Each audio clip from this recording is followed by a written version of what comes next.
Because the pointer is not working either. Okay, okay.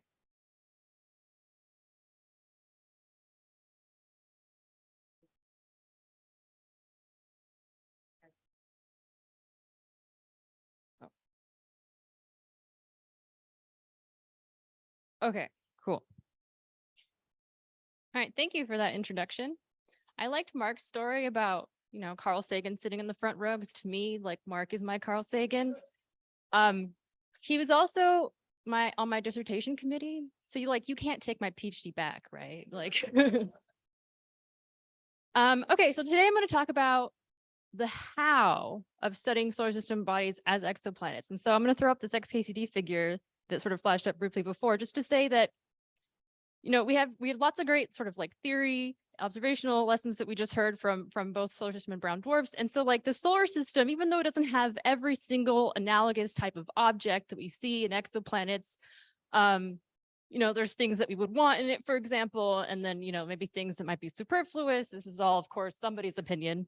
I don't necessarily agree with everything on this diagram, but the solar system is an example of the kinds of weird things our galaxy can create, right? Everything here, is evidence of some formation process. All the diversity within our solar system is something that we could study as context for placing exoplanet atmospheres and surfaces and other objects into the solar system context so we can actually understand them. So I'm going to sort of tell a story here, mainly using sort of the search for life with direct imaging for like Earth's as sort of our basis here. So the way I like to think about things is like, it's not enough to know what we're looking for. It's like not enough just to say, we're looking for something earthy, something habitable. We know what Earth looks like. It's not enough to know that, because you also need to know what it shouldn't look like, right? So we have sort of the Earth case, which is sort of like the true positive scenario. We have like Venus, so it's got, similar mass radius, but clearly there's things that make it maybe, false positive, not very habitable place. There's, of course, the true negative, right? So we know that things that are maybe Jupiter sized and Jupiter mass are probably not very habitable. There's no surface to stand on, for example. And then, of course, there's things that maybe we don't know what they're going to appear like, these false negatives that we might not recognize as being habitable or Earth-like because they're just something that we're not expecting. And so I was worried about putting this in here because it might only, be relevant for people who were like 8 years old in 1998. So who knows what a Pokemon is? Okay, thank God. Okay, so I was like, I hope I don't have to explain what. So when you were watching the show as a kid, before commercial break, they'd be like, who's that Pokemon? So it's like, there was this episode where like Ash is trying to get into the Pokemon League by passing this quiz. And so they show like, what's the silhouette of this Pokemon here? And so like, Ash says, oh, it's a Voltorb. And Jesse says, oh, it's an Electrode. And then James says it's a Pokeball. And it's like, no, it's supposed to be Pokemon. And then it's Jigglypuff from above, which is what like nobody expects, right? And so like, we have these pretty GenoCam images of Jupiter and like, from the ground, we're like, oh yes, Jupiter's red. It's got these nice little white banded clouds. What is that? Can we recognize Jupiter's from its pole, for example? The project idea, go calibrate GenoCam. So let's talk about the how. How do we actually make these analogous observations? And so we had lots of talks earlier this week about sort of the different types of exoplanet observations that we make, direct imaging, spectroscopy. I'm going to just talk about sort of two of them, which is sort of the transmission spectra and then the phase curve sort of more direct imaging kind of style. And so I'm at the applied physics lab and we love doing missions. So this is like a little science traceability matrix that I have like a love-hate relationship with, but let's just walk through it. And start just the top here. So let's pretend our science goal is to find a habitable planet. And so you ask yourself, is this planet's atmosphere habitable? Like that's one question you could ask. And so what are the observables I'm looking for? I want to see, water vapor, oxygen, ozone, all the things that are happy and let me breathe. And so for exoplanets, right, we use spectra. We use transmission spectra, emission spectra, reflected light spectra. And so the solar system analog for these techniques exists. So for transmission spectra, we're going to talk about occultations, and then I'll sort of briefly gloss over emission spectra as well. So for transits, right, you have your planet and your star, sort of at some infinitely far distance away, and we're observing from the Earth. And so your planet crosses in front of the star, and this is basically what it looks like, and this light filters through the atmosphere, right?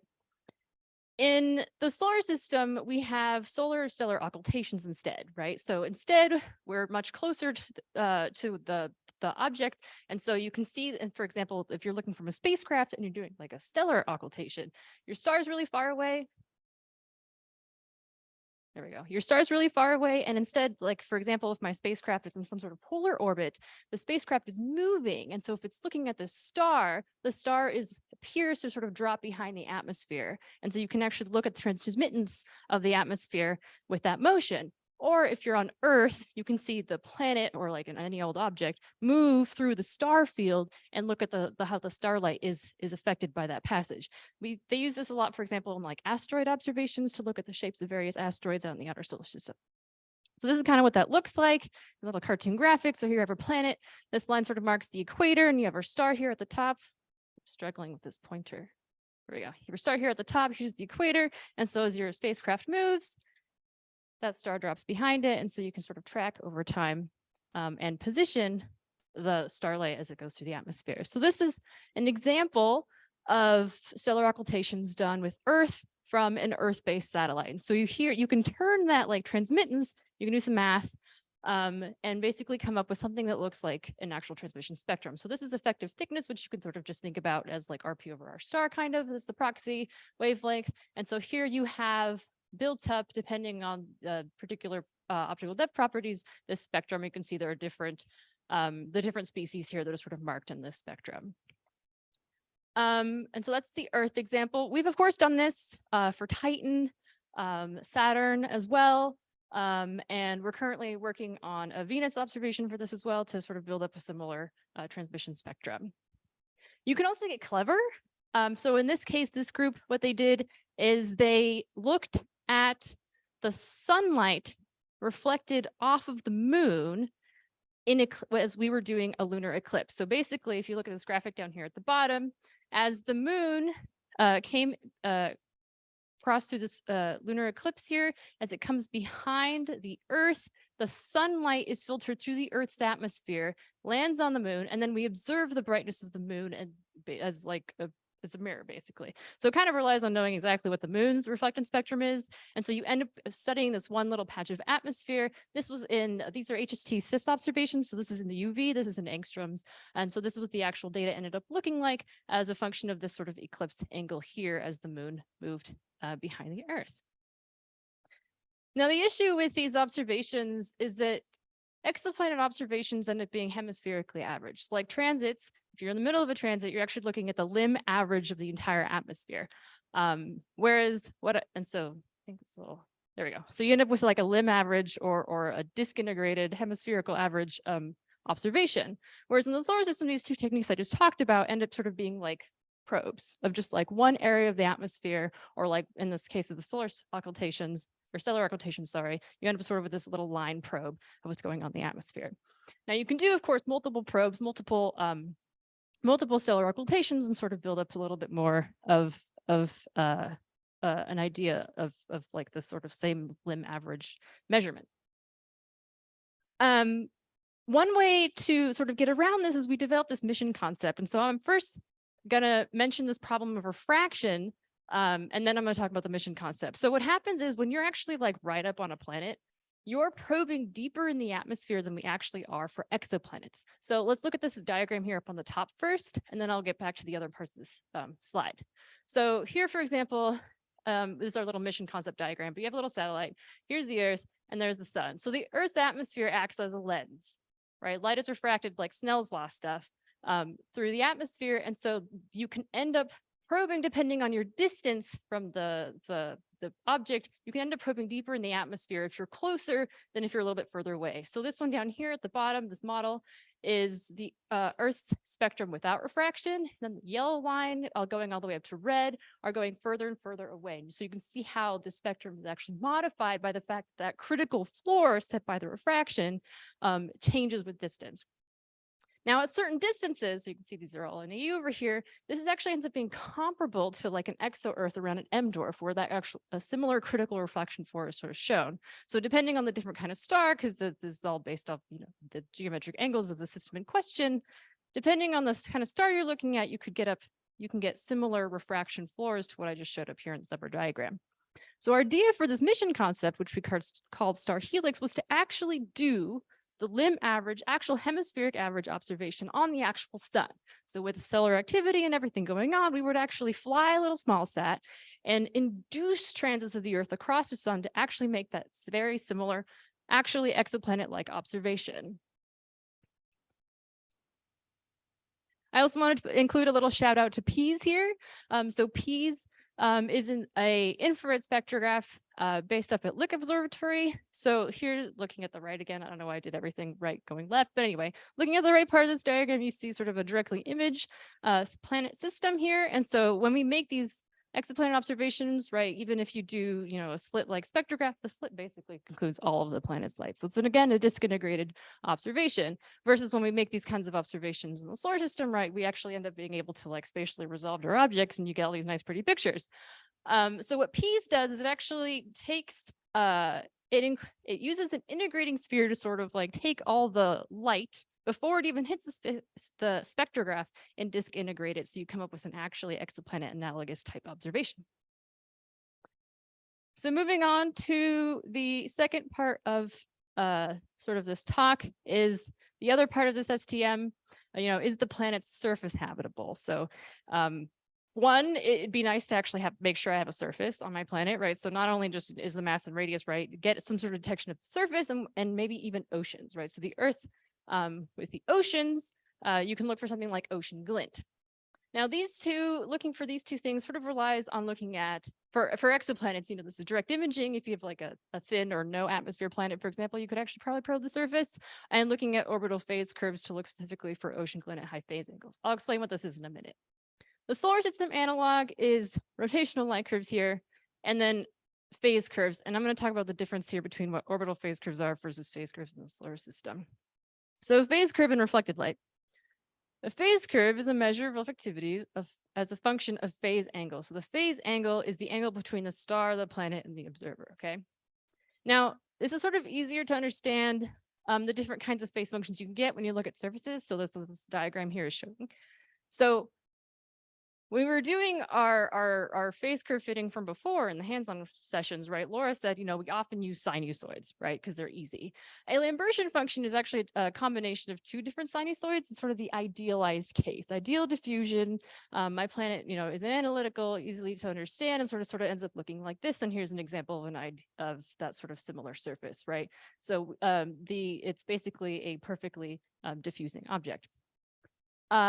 Another kind of phase function you can get is specular. This is just a mirror, right? We're all sort of used to seeing this in some wavelengths, right? This whiteboard is actually a mirror. It has specular reflection. Water has that specular reflection, right? So when you're looking at high phase angles, you can see the actual reflection of the starlight as it bounces off the water and then actually to you. So you end up with a little brightening there at high phase angles from that specular reflection. Then, of course, you can have combinations of these two things and sort of more complicated phase functions. And that's sort of what's this directional diffuse example here on the right. Now, planets, when you're, these tidally locked hot Jupiters, for example, they don't necessarily exhibit sort of the same rotation as like Earth does, right? We rotate and then we orbit as well. And so these are actually two confounding effects. So orbital phase curves in exoplanets, right, aren't really including this like rotational aspect. It's the fact that they have this day side, night side thing, and that's sort of what we're observing as if they're orbital phase curve. Whereas in the solar system, right, we have a spacecraft that we can stick around our planet and then actually look at all the phase angles, and then the rotation is confounded within it as well. So this is an example of that. For Io, this is Cassini data. So on the right, this is reflectivity as a function of this phase angle. So for reference, remember this is star planet observer angle. So 0 is like full phase. This is like your eclipse observation position. And then 180 is the transit position, basically the full night side that you're seeing. And so here's my phase curve. This is in a green filter, for example. And so here's the Lambertian model, which is your simple sinusoid. And then here's what the actual data fall. And then I fit this with like a third order polynomial fit at the time. And so planets are not simple sinusoids and they're not Lambertian. They're more complicated than that. Within this signal is actually the rotational variations of Io. So over here on the right, if I just take these shortest phase angles here, this is only 14 to 24, there's actually this longitudinal variation in brightness of Io, right? And so one way we could potentially map exoplanets, which I'm sure Emily will give a much more thorough introduction to how we map exoplanets. I just did a simple orange slice model, and you can see, Io has a brighter hemisphere and then has a darker hemisphere as well. And so this variability with rotation and illumination, right, is sort of combined. And when we start looking at actual Earths around sun-like stars, which is what we're hoping to do with something like Habitable Worlds Observatory, right, this is something we're going to have to pay attention to. So here's a model of Earth, and you can see here's the sort of Earth rotating as the phase angles decrease down to 0, full phase. And so this is a simulation using the VPL Earth model. So this is a model that uses a lot of cloud and atmosphere inputs from what we know about Earth, and then it was validated against actual epoxy data, but for the most part, the model. And so you can see here on the left, we're looking at the spectrum of the Earth as it changes with phase angle and rotation. These colored bars here are just looking at the sort of different wavelength bins, and that's the colored lines that show up on the right. Basically the integrated flux of this over time. This is time, which is roughly equivalent to phase, or you can turn this into phase angle, of course, but you're seeing it goes from 180 and then the 0 phase angle point is about here. There's a lot of cool things in this movie. So for example, like as the continents and the oceans rotate here through, so when the Pacific Ocean comes by, this like vegetation red edge goes away from like all the land masses in here. So that's sort of cool to see grow and shrink. And this little bump here is that ocean glint at very high phase angles that's included in this model. I just like watching. Anyway, so that's the Earth example. And so you could imagine that when we actually start to make these like, HWO observations of exo-Earths, right, that so let me back up. Let's just explain this figure. So this is for a figure from the Louvoir final report, which was a concept study for the last astrophysics decadal. And so what the purple line here is the actual Earth planet star flux ratio. So this purple line is actually going off the right axis here for some reason. And on the left, they figured out the science time, or how long you have to observe it. And that's these little, the white lines here. You could ignore the numbers in the actual like box whiskers, but if you just pay attention to these sort of the medians, these white lines here, that's how long we would have to observe Earth around the sun to get a signal to noise ratio on this spectrum of 8.5. And so this is big numbers, right? This is like 100,000, right? 10,000 hours that you'd have to put in to actually build up this kind of spectrum. And so in 100 hours, right, like the Earth has gone through several days, right? And so depending on how we actually go about this observing strategy, whether you're actually staring at Earth for 100 hours, or maybe you're like waiting for a year to go by and you try to build it, but it's like going to be a combination of all of Earth's longitudes, right? It's going to be a combination of multiple phase angles as the Earth actually goes through its orbital motion. And so basically, we'll have to think about what planetary variability is actually going on and how that's all going to stack up when we build up that like hundreds of thousands of hours signal, right?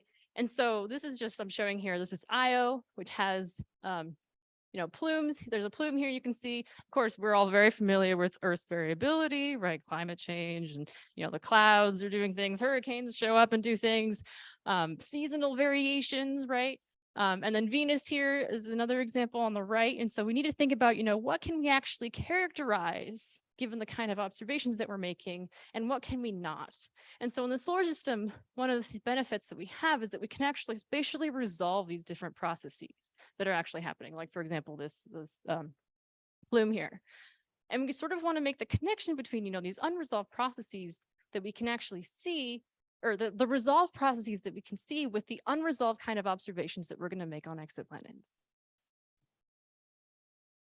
And the other additional effect to this is that when we make direct imaging observations without, years of baseline here, we won't actually know from like one image, like what phase angle a planet is at, like where it actually is in its orbit, the inclination of the system, right? Because they can show up, they can be, edge on, or they can be face on, right? And so you won't necessarily know a priori, just looking at one snapshot, what the orientation the system is in.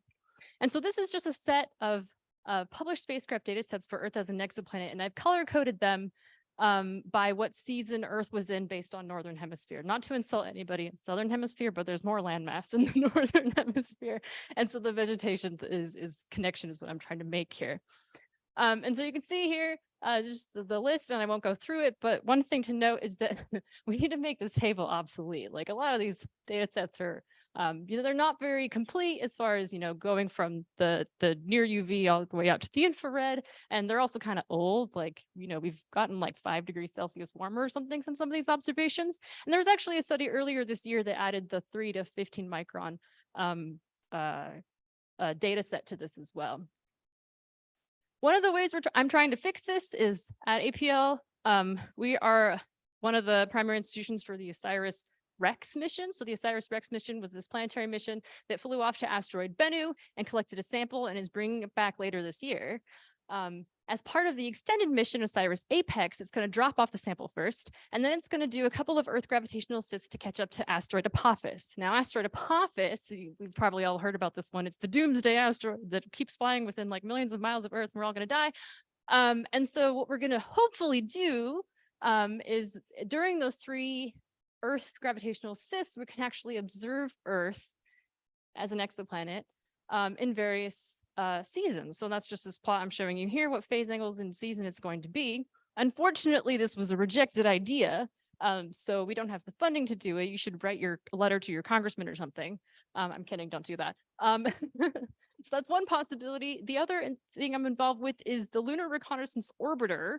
This mission is flying around the moon.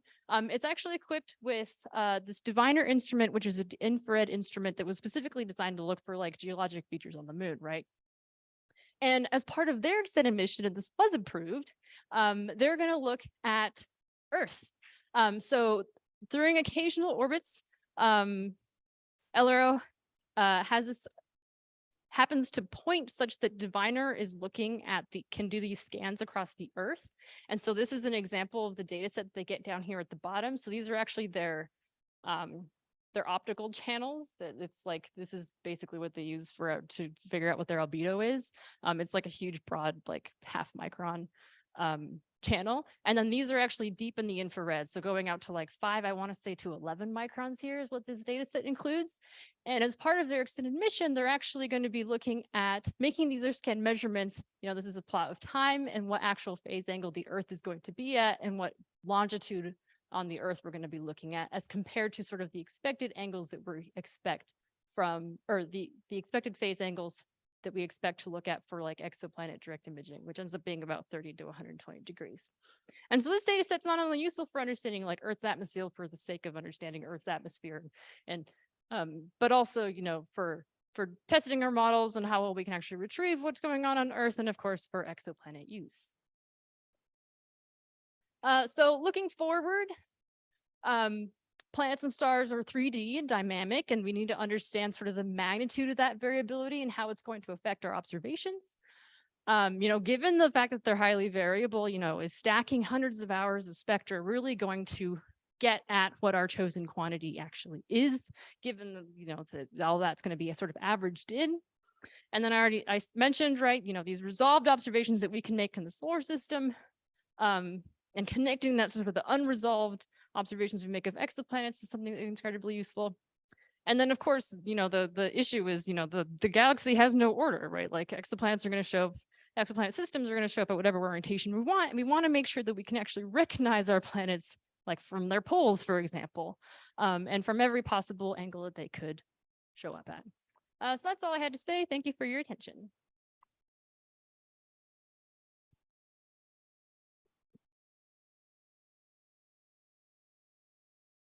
Thank you, Laura. Wonderful connections there. Really interesting things to think about.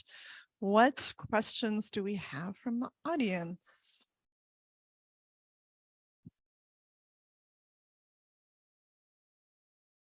I will deliver this microphone. Oh, you need this microphone. Thank you. That's a fantastic talk. If some community somewhere were thinking of launching a mission to the outer solar system in the next decade, say to Uranus, for example, when during its cruise out towards Uranus would be the optimum time to be taking these sorts of measurements looking back? Would it be sort of early in that cruise, or would it be closer to Uranus, more distant? I'm trying to get a sense of, you can't have all of the cruise, but which would be the best bit to do? Yeah, you mean for like Earth, like looking at Earth observations? Or Mars or Venus, looking back. Oh towards yeah, Uranus I mean, surface. I guess I would want to have a specific look at the trajectory before because I don't actually know. I mean, it also depends on whether they're doing a Jupiter gravity assist or not, or depending on when we launch, blah, blah, blah. Anyway, but yeah, so like if you wanted to do disk integrated Earth, like it's also going to depend on the instruments, right, and their field of view. So like I can't really answer your question without like really pulling up the numbers. I'm very excited for Uranus though, and so I'm gonna go over there this afternoon. Hopefully you'll see my talk being like, we need this. So I'm over here talking about solar system stuff, and I'm gonna go over there and talk about exoplanet stuff. So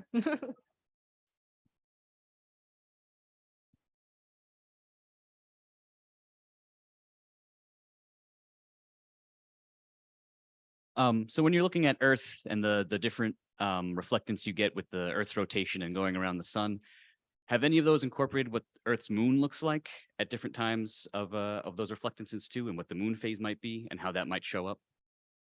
yeah, there's been a little bit of thought into the effects of what the moon like, because it's going to basically fall into the same pixel, right? So like one of the ways for discovering exomoons, for example, was like looking at the color change of a planet as the moon falls in and out of that pixel, or maybe how the pixel centroid might change. As part of like our mission concept, we were definitely going to try to put the moon in the field of view for some of the observations, and then make sure it was out of the field of view for that, just to quantify that specific effect.